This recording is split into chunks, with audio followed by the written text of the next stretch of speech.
Kemudian ikhwan fillah, kita lanjutkan tentang bagaimana ciri-ciri dari jalan selamat itu supaya kita ini selamat. Banyak jalan-jalan yang membawa manusia kepada kesesatan. Jadi bagaimana ciri-ciri atau sifat seorang itu bisa berjalan di atas keselamatan. Itu saya sebutkan di bab yang ke-7. Yang pertama, ciri-cirinya supaya orang ini selamat berjalan di atas keselamatan. Yang pertama, yaitu berhukum dengan Al-Quran dan Sunnah dalam semua sisi kehidupannya.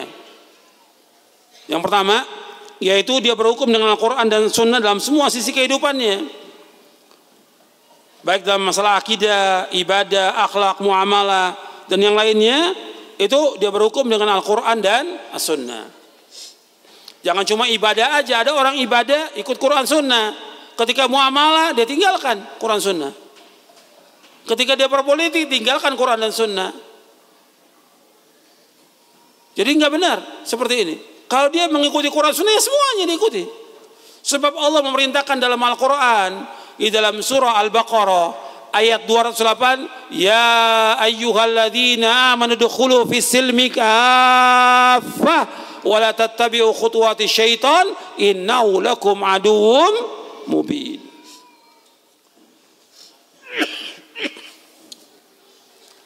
Anda sudah lihat ayatnya dalam surah Al-Baqarah di ayat 208. Ya ayyuhalladzina amanu dukhulu fis silmi kaffah wa la tattabi'u khutuwati syaitan innahu lakum aduwwum mubin. Wahai orang-orang yang beriman, hendaklah kalian masuk dalam agama Islam secara keseluruhan, dan janganlah kalian mengikuti langkah-langkah syaitan, karena syaitan itu musuh yang nyata bagi kalian. Dijelaskan oleh Al-Hafidz Ibnu Katsir dalam tafsirnya dan juga yang lainnya, yang dimaksud masuk dalam agama Islam secara keseluruhan artinya kita harus mengamalkan agama Islam ini seluruhnya dalam masalah akidah, ibadah, akhlak, muamalah, semuanya. Dalam berhukum juga kita melaksanakan secara keseluruhan. Sebab ada orang sebagiannya dalam masalah akidah dia ikuti Al-Quran Sunnah ala fahmi salaf, tapi setelah itu apa? Dalam masalah muamalah ditinggalkan. Dia mengikuti apa? Hawa nafsu. Dalam dia bermuamalah dengan orang tuanya, dia mengikuti hawa nafsu. Dalam jual beli dia mengikuti hawa nafsu. Dalam utang piutang dia mengikuti hawa nafsu. Nggak ngikuti dalil lagi. Dan nggak takut dia kepada Allah SWT. Jadi kalau disebutkan kita harus berdalil dengan Quran Sunnah, ya semua. Dalam masalah akidah, ibadah, akhlak, muamalah, semuanya. Jangan sebagian aja diikuti, sebagian ditinggalkan, nggak boleh. Karena kita ingin selamat dunia akhirat. Dan Nabi SAW sudah mengamalkan seluruh agama Islam ini sempurna. Makanya orang yang imannya sempurna adalah orang yang paling baik akhlaknya. Yang kedua, ciri yang kedua, berpegang kepada penjelasan dari para sahabat tentang setiap permasalahan agama secara umum, dan lebih khusus lagi mengambil penjelasan mereka dalam masalah akidah dan manhaj. Yang kedua, berpegang pada penjelasan dari para sahabat tentang setiap permasalahan agama secara umum, dan lebih khusus lagi mengambil penjelasan mereka dalam masalah akidah dan manhaj. Jadi kita harus melihat penjelasan para sahabat. Bagaimana para sahabat menjelaskan. Saya ambil contoh yang di awal-awal pertama kali di buku ini ada penjelasan tentang wajibnya mengikuti manhaj salaf. Dalam menafsirkan ayat, saya ambil contoh yang kita baca minimal dalam satu hari 17 kali. Surah apa? Al-Fatihah. Di ayat itu ada ayat ihdinas siratal mustaqim siratal ladzina an'amta alaihim ghairil maghdubi alaihim waladdallin. Ya Allah, tunjukilah kami jalan yang lurus, jalannya orang-orang yang kau beri nikmat mereka, bukannya jalan orang yang engkau murkai, dan bukan pula jalannya orang-orang yang sesat. Kata as-sirat al-mustaqim dijelaskan oleh sahabat dan tabi'in. Pertama, makna dari siratal mustaqim, makna yang pertama al-haq, kebenaran. Makna yang kedua dari siratal mustaqim yaitu maknanya al-Islam. Yang ketiga yaitu maknanya Al-Quran. Yang keempat maknanya Abu Bakar dan Umar. Perhatikan nih, perhatikan. Ini dijelaskan oleh para sahabat dan tabi'in tentang ayat ini. As-sirat al-mustaqim, mana yang pertama kebenaran, yang kedua al-Islam, yang ketiga yaitu Al-Quran, yang keempat Abu Bakar dan Umar. Kata Al-Hafidz Ibnu Katsir dalam tafsirnya tentang ayat ini ketika menafsirkan surah Al-Fatihah, kata Al-Hafidz Ibnu Katsir, 4 penafsiran yang tidak bertentangan. Tidak bertentangan. Yang pertama, kalau orang mencari kebenaran, kebenaran adanya dalam Islam. Islam sumbernya Al-Quran dan Sunnah. Meskipun disebutkan satu aja Quran, sudah pasti dengan Sunnah, pasti dengan Sunnah.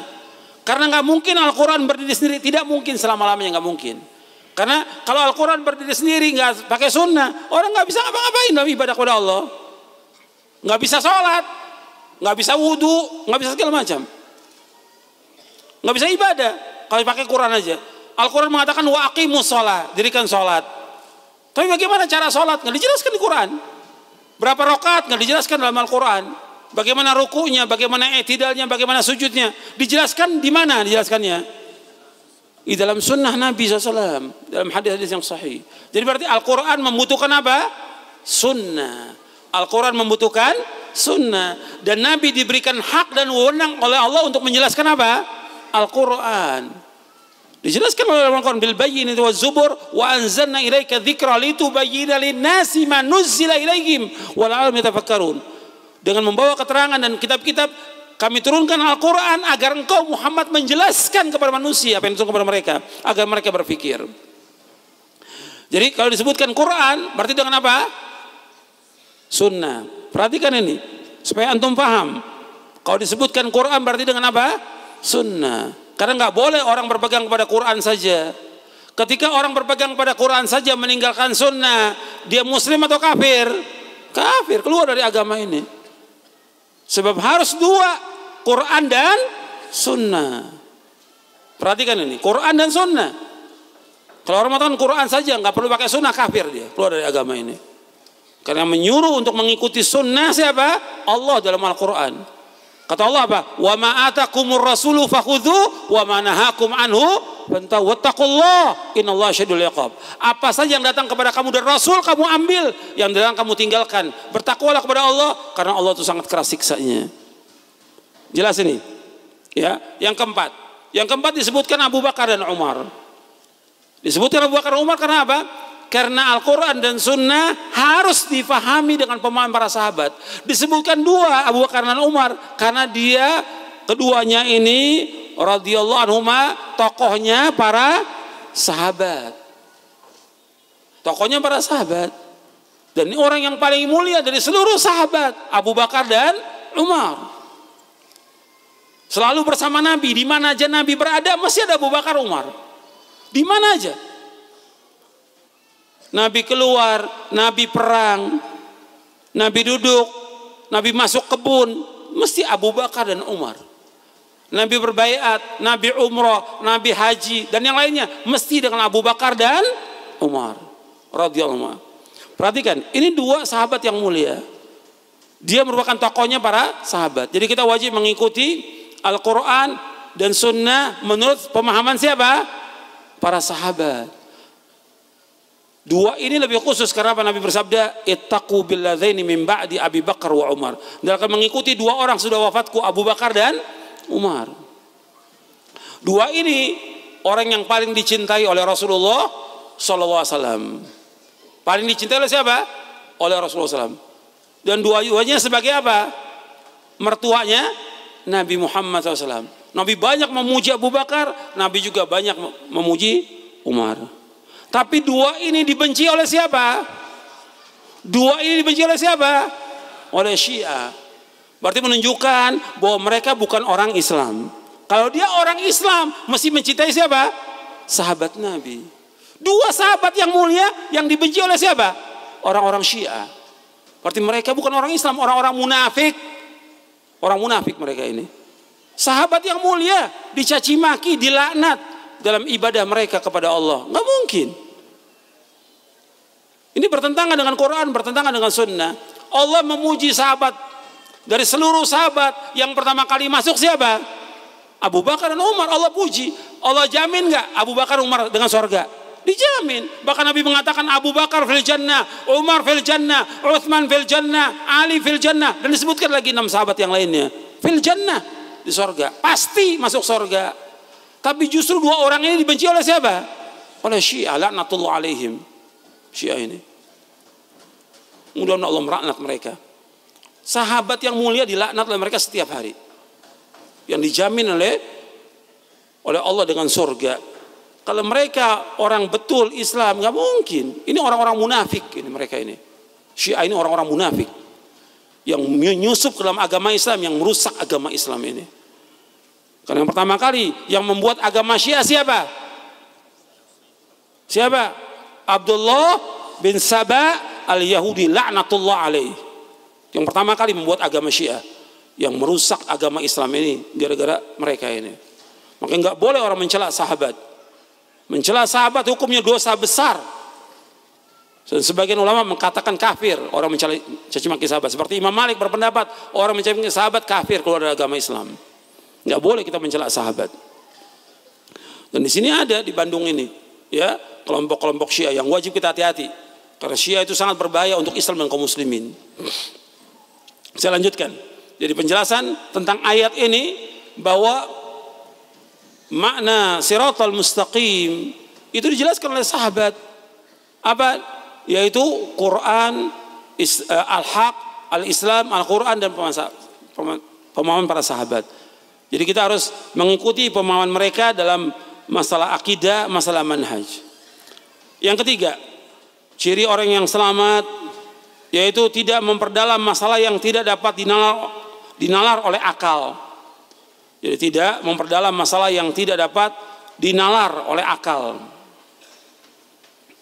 Jadi masalah-masalah yang memang akal nggak mampu, kewajiban kita untuk menerima.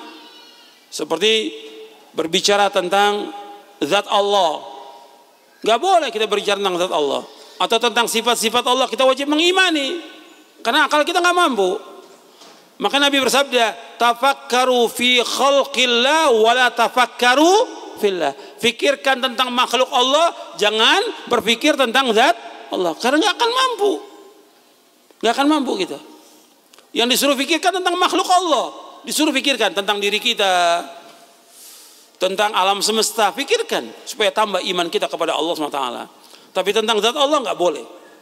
Nggak boleh kita bertanya tentang apa yang Allah perbuat, juga nggak boleh. La yus'alu amma yaf'al wa hum yus'alun. Allah nggak boleh tanya tentang apa yang Allah perbuat, dan mereka akan ditanya oleh Allah SWT.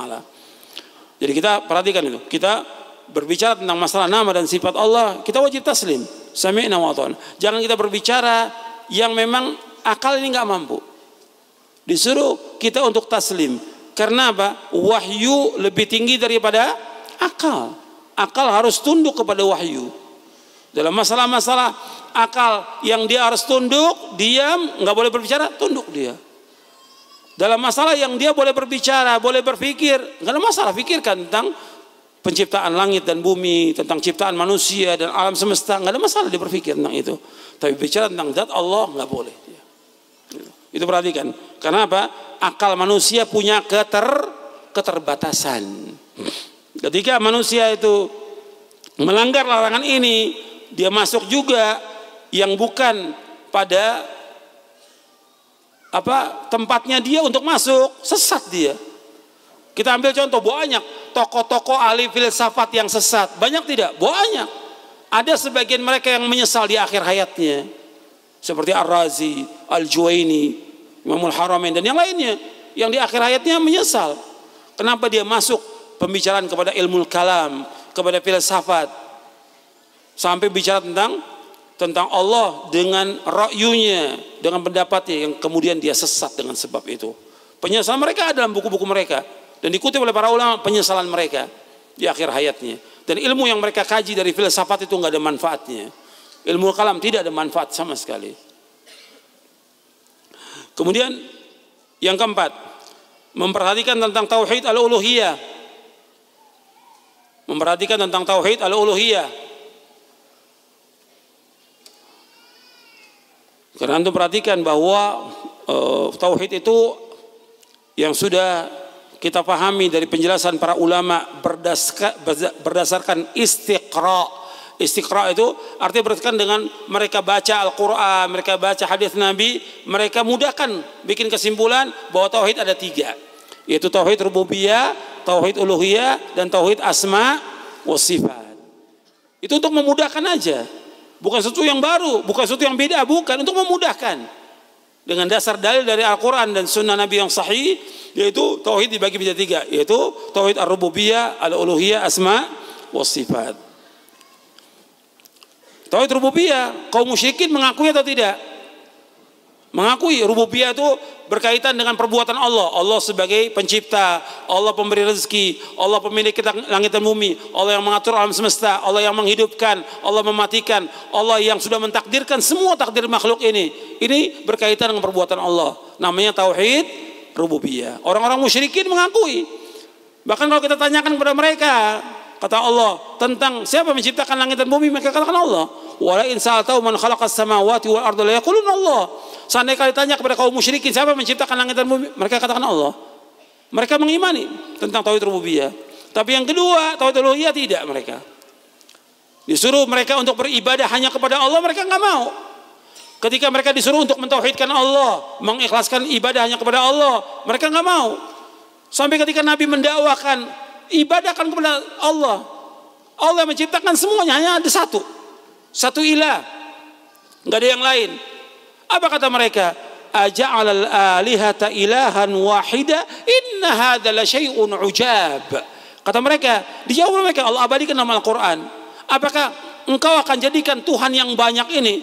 Kan di Ka'bah itu ada 360 patung. Apakah engkau menjadikan Tuhan yang banyak ini menjadi satu Tuhan? Ini perkara yang aneh, kata mereka. Jadi Nabi sudah mendakwakan mereka untuk mentauhidkan Allah, mereka nggak mau. Dan dakwah para nabi dan para rasul semuanya mendakwakan dakwah tauhid al-uluhiyah. Sebagaimana Allah berfirman, "Wa laqad ba'atsna fi kulli ummatin rasulan an i'budullaha wa ijtanibut taghut." Dalam surah An-Nahl surah 16 ayat 36. Dan sungguh kami telah utus pada setiap umat seorang rasul. Setiap rasul dakwanya, hendaklah kalian beribadah kepada Allah. Dan kemudian apa lagi? Jauhkan taghut. Taghut itu apa-apa yang disembah selain Allah. Ini dakwah tauhid ini terus membutuhkan waktu puluhan bahkan ratusan tahun. Nabi Nuh aja alaihi salatu wassalam mendakwakan dakwah tauhid selama berapa tahun? 950 tahun Nabi Nuh. Begitu juga Nabi Ibrahim, panjang waktunya. Nabi Musa juga panjang waktunya, dan nabi-nabi yang lain alaihi wassalatu wassalam. Begitu Nabi Muhammad SAW 23 tahun Nabi berdakwah. Jadi perlu waktu yang panjang dalam dakwah tauhid ini. Kemudian setelah itu tauhid asma wa sifat. Artinya wajib kita menetapkan nama-nama dan sifat Allah, tidak boleh kita mengingkari, tidak boleh kita mentawil, tidak boleh kita menyamakan sifat Allah dengan sifat makhluknya, dan tidak boleh kita menanyakan tentang bagaimana sifat Allah Subhanahu wa taala. Kemudian yang kelima. Yang kelima, ciri orang yang selamat itu tidak berdebat dan tidak bermajlis dengan ahlul bid'ah. Tidak berdebat dan tidak bermajlis dengan ahlul bid'ah. Tidak mendengarkan perkataan mereka, tidak menyampaikan syubhat-syubhat mereka. Ini adalah jalannya para salafus saleh. Artinya tidak berdebat dan tidak bermajlis dengan ahlul bid'ah, tidak mendengarkan perkataan mereka, tidak menyampaikan syubhat-syubhat mereka.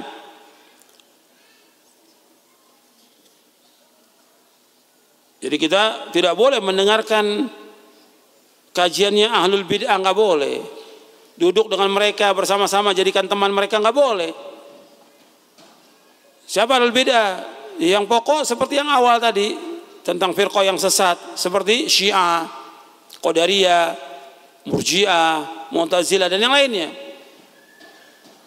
Yang pada awalnya, pada asalnya mereka ini adalah orang yang telah menyimpang dari jalan Shiratal Mustaqim. Ya nanti berkembang lagi tentang ahlul bid'ah ini sebagaimana dijelaskan oleh Syekhul Islam Ibnu Taimiyah dan yang lainnya. Jadi nggak boleh kita mendengarkan perkataan-perkataan mereka yang bid'ah-bid'ah itu. Bahkan belajar nggak boleh. Bab Nabi bersabda SAW, inna min asyratis sa'a yultamasal ilmu indal asagir. Di antara tanda kiamat orang belajar kepada al-asagir. Dikatakan oleh Abdullah ibn Mubarak yang dikatakan asagir ahlul bid'ah. Nggak boleh kita belajar ilmu kepada ahlul bid'ah, nggak boleh selama-lamanya. Nggak boleh juga duduk bermajlis, berdebat dengan mereka, nggak boleh. Tinggalkan. Nanti khawatir masuk syubhat. Karena yang antum perhatikan bahwa hati manusia ini sangat lemah dan syubhat itu cepat masuknya. Bagaimana kata Imam Adz-Dzahabi, al-qulubu dha'ifah wa syubah khattafah. Al-qulubu dha'ifah, hati manusia itu lemah, wa syubah khattafah. Sedangkan syubhat itu cepat sekali menyambar hati manusia. Sehingga banyak orang-orang yang duduk dengan ahlul bid'ah, ya jadi ahlul bid'ah. Jangan merasa, oh saya kuat, iman saya kuat, insya Allah saya nggak ikut ahlul bid'ah. Lama-kelamaan apa? Jadi ahlul bid'ah, jadi tokohnya bahkan. Dan itu terjadi di masyarakat. Bukan dari zaman sekarang, dari zamannya Ibnu Abbas. Ada seorang muridnya Ibnu Abbas bernama Nafi al-Azruq. Nafi al-Azruq ini murid Ibnu Abbas. Ibnu Abbas lautan ilmu. Lautan ilmu, bahar. Dia habar sebagai ulama wa bahar, lautan ilmu Ibnu Abbas. Yang didoakan oleh Nabi yang paham tentang Al-Qur'an dan isinya Ibnu Abbas ini.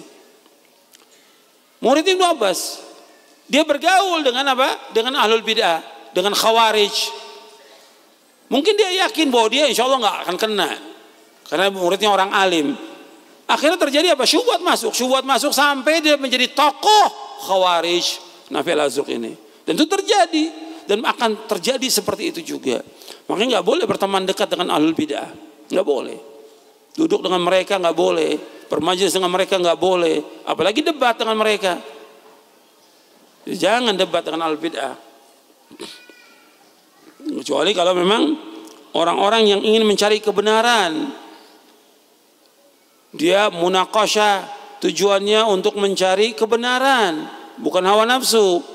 Itu boleh bagi siapa? Orang yang alim seperti Syekhul Islam Ibnu Taimiyah berdebat dengan tokoh al-bid'ah. Memang dia orangnya Syekhul Islam rahimahullah rahmatan wasi'ah, orang alim yang menguasai semua disiplin ilmu, semua di sini dikuasai oleh Syekhul Islam. Kalau kita kan nggak menguasai, cuma berapa ilmu aja baru dikuasai, baca juga belum tamat, sudah sok ngadepin ahlul bid'ah. Akhirnya apa? Berbangga ahlul bid'ah. Tuh saya sudah tundukkan fulan. Akhirnya apa? Rusak nama dakwah ini dengan sebab debat dengan ahlul bid'ah. Yang penting bukan debat, kita mendakwakan semua manusia ke jalan yang lurus, ke jalan selamat. Itu yang paling penting dalam dakwah, agar mereka mentauhidkan Allah. Nggak penting debat, itu nggak penting, tinggalkan. Udah. Dia mau ngomong caci maki, mau fitnah, nggak ada masalah. Yang penting bagaimana kita mendakwakan dakwah yang hak kepada umat ini. Yang keenam bersungguh-sungguh, bersemangat dan bersungguh-sungguh menyatukan jamaah dan kalimat kaum muslimin. Bersemangat dan bersungguh-sungguh menyatukan jamaah dan kalimat kaum muslimin di atas Al-Quran, As-Sunnah menurut pemahaman salaf. Jadi bersemangat dan bersungguh-sungguh menyatukan jamaah dan kalimat kaum muslimin di atas Al-Quran dan Sunnah menurut pemahaman salaf. Jadi kita terus mendakwakan dakwah tauhid ini. Kita mengajak orang kepada persatuan di atas Quran dan Sunnah ala fahmi salaf. Karena Allah berfirman dalam surah Ali Imran, wa'tasimu bihablillahi jami'an wala tafarraqu. Adalah kalian berpegang teguh dengan tali Allah dan jangan kalian bercerai-berai. Berpegang dengan tali Allah, jangan bercerai-berai. Makanya kita ajak orang kepada Quran, kita ajak orang kepada Sunnah, kita ajak mereka kepada pemahaman yang membawa mereka kepada keselamatan dunia dan akhirat. Kalau mereka mau ikut, alhamdulillah. Mereka nggak mau, nggak ada masalah. Kita terus mengajak dan dakwah ini nggak akan berhenti selama ada langit dan bumi. Dakwah Quran dan Sunnah ala fahmi salaf tidak akan berhenti selama di langit dan bumi. Tetap jalan dakwah ini. Mati tokoh-tokohnya, para ulamanya meninggal dunia rahimahullah, tetap ada pelanjutnya. Terus seperti itu. Akan terus ada pewaris para nabi yang mendakwakan dakwah yang hak. Tetap ada. Makanya kita jangan pesimis, kita harus optimis. Optimis terus kita ajak umat ini sampai umat ini paham tentang Quran wa Sunnah ala fahmi salaf. Ajak mereka kepada persatuan. Bukan diajak kumpul untuk satu masalah, kumpul semuanya. Ayo umat Islam bersatu. Tentang apa? Tentang ini bersatu. Tentang perayaan bersatu. Tentang ini bersatu. Ya bersatu yang sifatnya apa? Bukan yang untuk kekal selamanya, tapi nisbi persatuannya. Cuma untuk satu masalah itu aja. Kemudian setelah itu berantem mereka. Iya tidak? Namanya persatuan kebun binatang. Itu namanya. Persatuan kebun binatang. Waktu bersatu iya, Masya Allah, ngangkat bendera semuanya. Habis itu cakar-cakaran. Terjadi nggak? Terjadi yang seperti ini di tengah umat. Kenapa? Nggak diajarkan ilmu, nggak diajarkan akidah umat ini, nggak diajarkan manhaj yang benar. Ajarkan ilmu kepada mereka, bukan bersatu, bukan. Kita ngajak kepada persatuan di atas sama apa? Al-Quran, di atas sunnah, di atas pemahaman yang benar. Berarti diajarkan ilmu dulu kepada mereka. Bukan disuruh bersatu, ayo kita bersatu. Nggak bisa bersatu. Bagaimana bersatu? Akidahnya belum benar. Yang satu syirik, yang satu bid'ah, yang satu syiah, yang satu hizbi. Yang nggak bisa bersatu. Betul, waktu rame-ramenya bersatu. Habis itu apa? Cakar-cakaran. Itu namanya persatuan kebun binatang. Nggak bisa. Kita bersatu di atas Quran wa Sunnah manhajil haq. Bersatu mengajak kepada keselamatan. Makanya kita ajarkan dan kita ingatkan. Maka di dalam persatuan itu tetap harus ada apa? Amar ma'ruf nahi mungkar. Harus ada. Ketika mereka berkemungkaran, mampu nggak kita untuk menegur mereka? Ternyata nggak mampu mereka. Nanti jangan.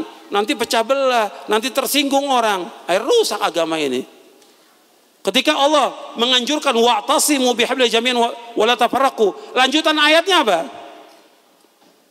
Lanjutan ayat apa? Itu kan di ayat 103. Di ayat 104-nya apa?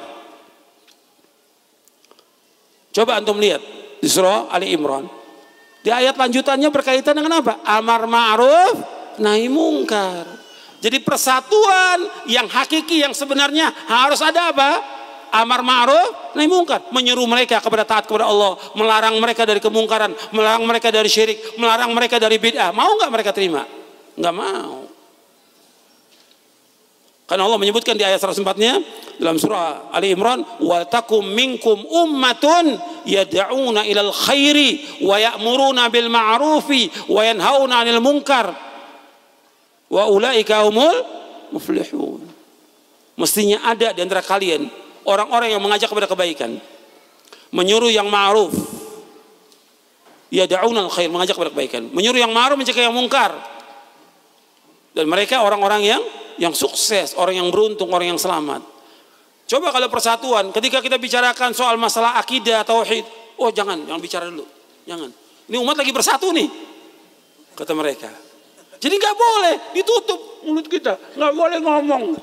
La haula wala quwata illa billah. Terjadi nggak seperti ini? Terjadi. Jangan bicara soal bid'ah, nanti pecah belah umat. Nah, yang pertama kali bicara soal bid'ah itu sesat siapa? Rasulullah Sallallahu Alaihi Wasallam yang pertama kali bilang bahwa semua bid'ah itu sesat, Rasulullah. Dan ingat, kita nggak akan mungkin berpegang teguh kepada Al-Quran wa Sunnah ala fahmi salaf kecuali dengan kita menjauhkan semua bentuk bid'ah. Nggak akan mungkin bisa.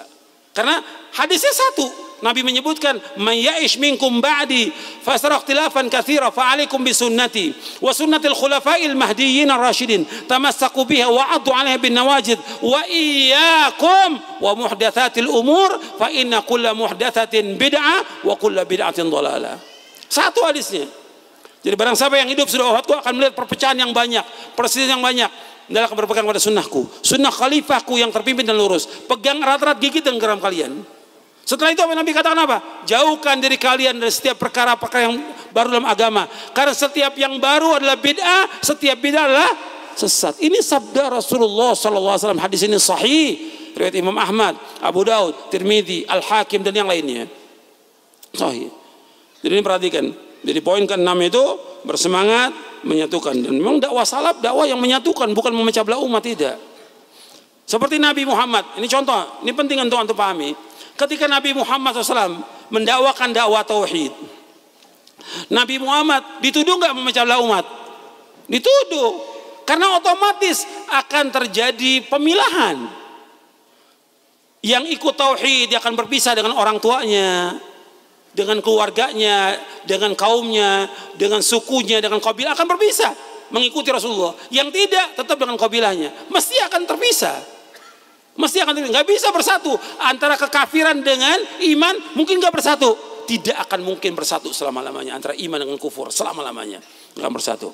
Jadi ketika kita mendakwakan dakwah iman, dakwah tauhid, mesti akan dia meninggalkan kemungkaran, meninggalkan bid'ah, meninggalkan syirik, bersatu. Dan itu yang dianggap oleh masyarakat memecah belah umat. Sedangkan Nabi mendakwakan dakwah tauhid, mesti ada pemilahan, mesti ada penyaringan, mesti ada penyaringan kepada kebaikan. Jelas sampai sini? Kemudian yang ketujuh, menghidupkan sunnah-sunnah Rasulullah SAW dalam ibadah, akhlak, dan semua sisi kehidupan, sehingga mereka menjadi orang-orang yang terasing di tengah-tengah kaumnya. Ya, menghidupkan sunnah-sunnah Rasulullah Sallallahu Alaihi Wasallam, menghidupkan sunnah Rasulullah dalam ibadah, akhlak, dan semua sisi kehidupan, sehingga mereka menjadi orang-orang yang terasing di tengah-tengah masyarakat. Karena Nabi bersabda SAW, badal Islamu ghariba wa sayaudu kama bada ghariba fatuba lil ghuraba. Islam itu datang dalam keadaan asing dan akan kembali dalam keadaan asing, maka beruntunglah orang-orang asing. Hadis ini sahih dari Imam Muslim dari sahabat Abu Hurairah. Kemudian yang ke-8, tidak fanatik melainkan kepada firman Allah dan sabda Rasulnya sallallahu alaihi wasallam. Yang ke-8, tidak fanatik melainkan kepada firman Allah dan sabda Rasulnya sallallahu alaihi wasallam, yang ia tidak berkata dari hawa nafsunya. Tidak fanatik melainkan kepada firman Allah dan sabda Rasulnya SAW yang tidak berkata dari hawa nafsunya. Ya, kita ta'assub fanatik kepada Al-Quran, kepada Sunnah. Kita nggak mengikuti pendapatnya para imam. Kita hormati pendapat para imam, Imam Hanafi, Maliki, Syafi'i, Hambali. Tapi ketika pendapat-pendapat mereka bertentangan dengan Quran dan Sunnah, yang kita ikuti yang mana? Al-Quran, Sunnah. Dan itu perkataan para imam semuanya. Hatta Imam Syafi'i, kalau ada pendapatku menyalahi sunnah Rasulullah, kata Imam Syafi'i rahimahullah, kalau ada pendapatku menyalahi sunnah Rasulullah, buang pendapatku, ikuti sunnah Rasulullah sallallahu alaihi wasallam. Nah, itu diantaranya yang perlu saya sampaikan tentang dakwah Al-Quran wa Sunnah yang merupakan jalan selamat, yang kita harus mengikuti jalan ini supaya kita selamat. Dan kita ini harus betul-betul belajar, bersungguh-sungguh belajar tentang Quran dan Sunnah. Karena kalau kita nggak belajar, nggak bersungguh-sungguh, kita nggak akan tahu tentang manhaj yang hak. Jangankan antum, hatta talibul ilm, hatta para ustadz, kalau dia nggak belajar lagi, nggak akan tahu. Dan itu terbukti. Akhirnya apa? Dia ikut kepada apa? Masyarakat. Yang dia pakai sekarang ini bukan apa? Bukan dalil lagi, bukan hujah lagi. Apa yang dipakai? Ra'yu dan hawa nafsu. Makanya antum perhatikan, harus belajar. Karena banyak orang-orang yang dia tahu tentang salaf ini, cuma dia tahu hanya di pinggirnya aja. Kalau kita umpamakan dakwah salaf, manhaj salaf ini seperti samudra yang sangat luas. Nah, orang-orang ini baru ada di mana? Di tepinya aja. Di tepinya aja. Belum masuki, belum dia mengarungi lautan yang luas tentang manhaj salaf ini. Sehingga banyak orang-orang yang baru tahu ini kadang-kadang sok tahu. Nah, itu. Kemudian berpendapat, padahal dia nggak ngerti apa-apa. Hatta dia sudah pernah belajar di luar negeri, harus belajar lagi. Karena luas. Dan ribuan kitab yang menjelaskan tentang manhaj salaf ini, ribuan kitab, bukan satu, ribuan kitab yang dipelajari oleh para ulama. Yang pada akhirnya manhaj salaf merupakan Islam itu sendiri.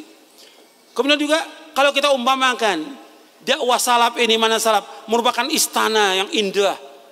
Kita ini masih berada di mana? Masih di luar. Belum kentok pintunya, belum masuk ke dalamnya, belum. Masih di luar. Jadi salaf ini betul-betul istana yang sangat indah. Indah yang luar biasa. Yang sudah dimasuki oleh siapa? Oleh para sahabat radhiyallahu ajmain. Tabi'in, tabi'ut tabi'in. Mereka udah mengarungi ini. Dan mereka berjuang sampai mereka mendapatkan ujian. Tapi kita belum. Masih di pinggirnya. Baru masih ketok pintu. Gitu. Ya, makanya harus belajar kita. Tapi kadang-kadang merasa sok gitu. Baru punya jenggot dikit, tidak isbah. Sudah ngasih sambutan ceramah. Lah antum udah belajar belum? Ya katanya. Ini kan berbahaya buat Islam dan kaum muslimin. Akhirnya apa? Menipu umat. Umat tertipu. Orang baru tobat nih. Baru tobat dari maksiat, artis. Duduk sebelah ustadz. Belum belajar, belum ngerti agama. Akhirnya apa? Yang penting ada jenggot dikit. Akhirnya gimana umat? Oh ustadz ini. Udah jadi ustadz. Belum gak ngerti agama. Sama sekali gak ngerti agama. Orang-orang yang baru bertobat ini disuruh apa? Belajar. Bukan muncul di permukaan, bukan. Kita harus belajar tentang agama. Mereka ini baru ada mana? Di tepi pantainya manhaj yang sangat luas. Jelas?